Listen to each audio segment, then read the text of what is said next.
अष्ट विनायक है, महाराष्ट्र में बड़ी मान्यता है अष्ट विनायक की। पर कभी आपने सोचा कि विनायक 8 ही क्यों है, 7 या 9 क्यों नहीं है, 6 या 10 क्यों नहीं है? हमारे यहां कोई भी चीज बगैर कारण के नहीं है, बगैर तर्क के नहीं है।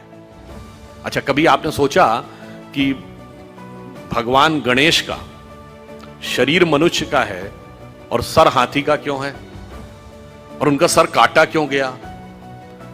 सर हाथी का क्यों है, सवारी चूहे की क्यों है? दोनों में बहुत विरोधाभास नजर आता है ना।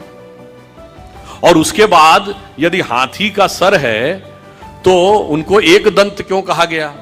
हाथी के तो 2 दांत होते हैं, तो फिर एक ही दांत क्यों है? और अगर एक ही दांत रहना था तो एक ही दांत होना चाहिए था उनकी मूर्ति में, वो दूसरा दांत टूटा हुआ क्यों है? और बल्कि जो आप वास्तविक मूर्ति देखते हैं उसमें टूटा हुआ दांत एक हाथ में पकड़ रखा उन्होंने। कभी आपने विचार किया कि ये क्यों है?